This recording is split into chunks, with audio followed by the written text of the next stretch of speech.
If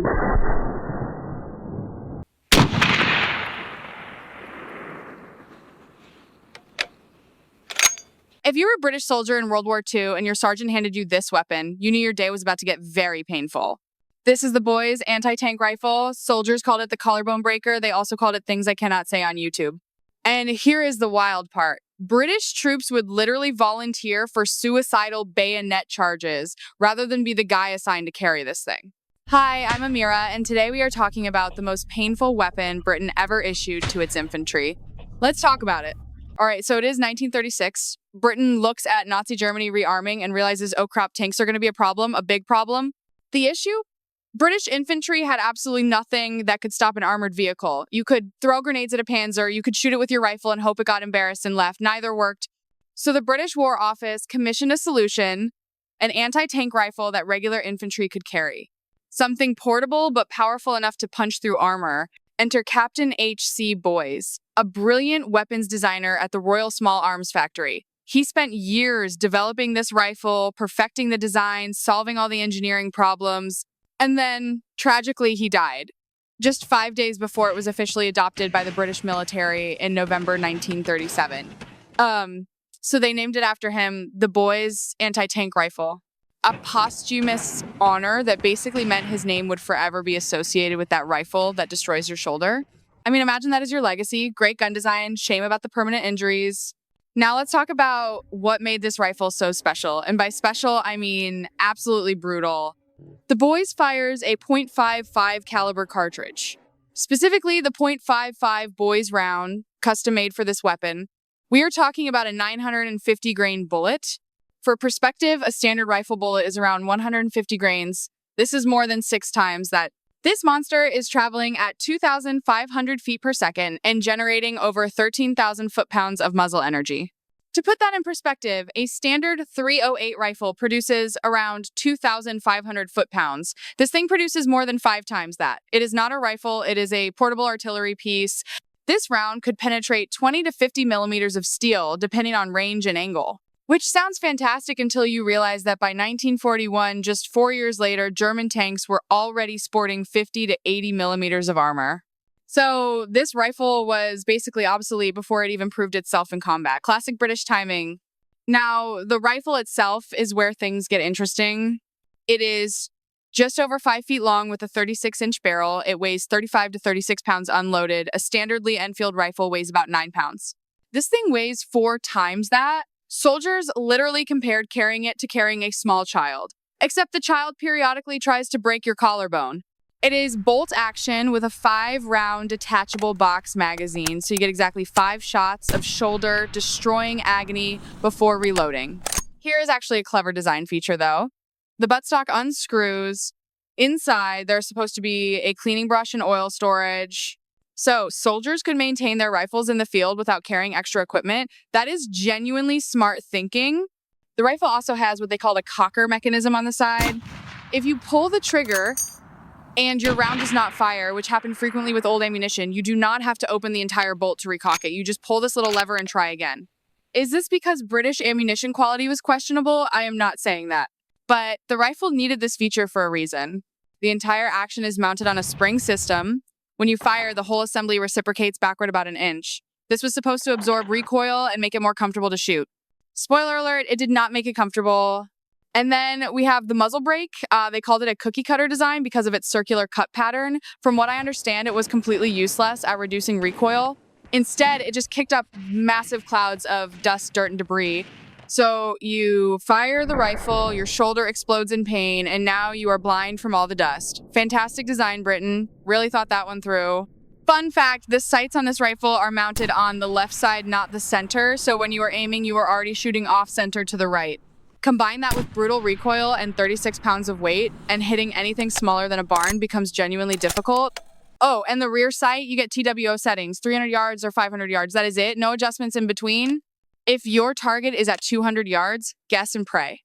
If it is at 400 yards, also guess and pray. I mean, honestly, who designed this? Let's make it weigh 36 pounds, kick like a mule, blind the shooter with dust, and make accurate aiming basically impossible. Perfect weapon. Now, here's where things get truly painful. Literally, the Boys' rifle kicked so hard that British soldiers genuinely feared it. Multiple accounts describe firing it as getting smacked in the face with a 2x4. Some soldiers reported bruised collarbones, others reported cracked collarbones after repeated use. And here is what is insane. The rifle was meant to be fired prone with the bipod deployed. That was the proper method. Even then, soldiers would be sore for days. But some soldiers tried firing it standing up to distribute the recoil differently. This was a catastrophically bad idea.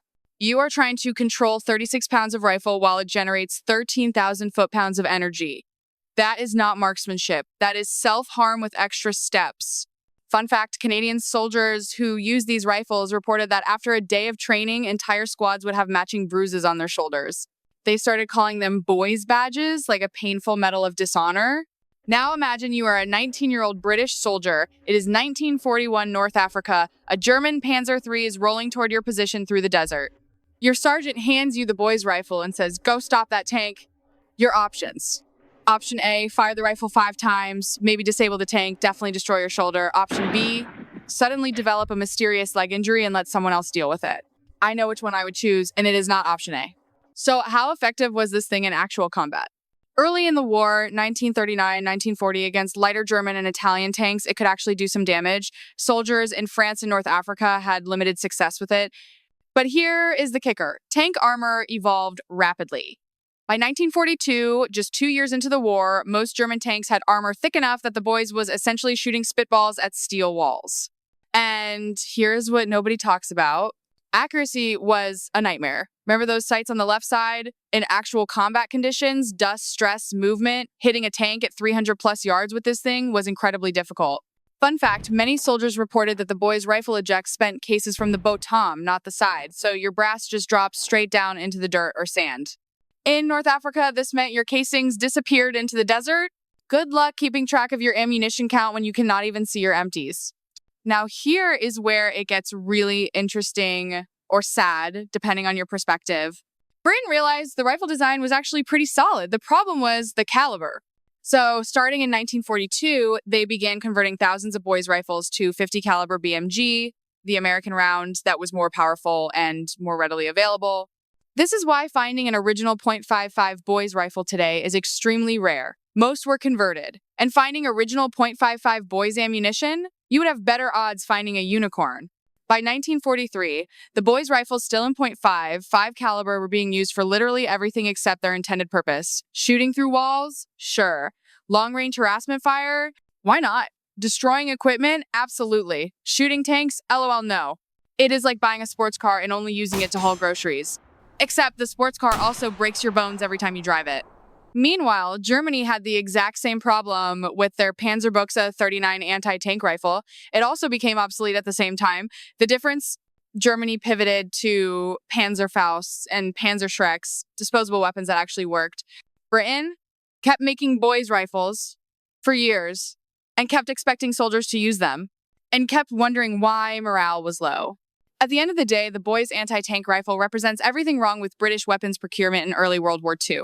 It was designed to solve a real problem. The design itself was actually innovative. Captain Boys did brilliant engineering work, but it was painful to shoot, quickly became obsolete, was difficult to use accurately, and Britain kept issuing it anyway because they had already made thousands of them.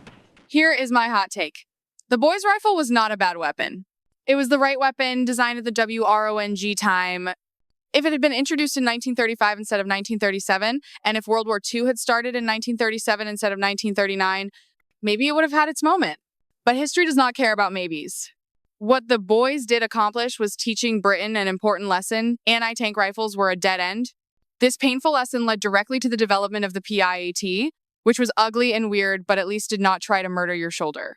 So in a way, Captain Boy's legacy was not the rifle itself. It was proving that infantry needed better tools, just at the cost of thousands of bruised British soldiers. All right, final question. Imagine you are a British infantryman in 1941. Your sergeant gives you 2 options.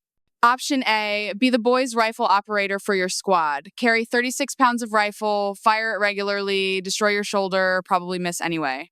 Option B, bayonet, charge a German machine gun nest. You will probably die, but at least your shoulder will not hurt. Which do you choose? Be honest. Let me know in the comments. And if you think I am exaggerating about how much soldiers hated this rifle, trust me, I am not.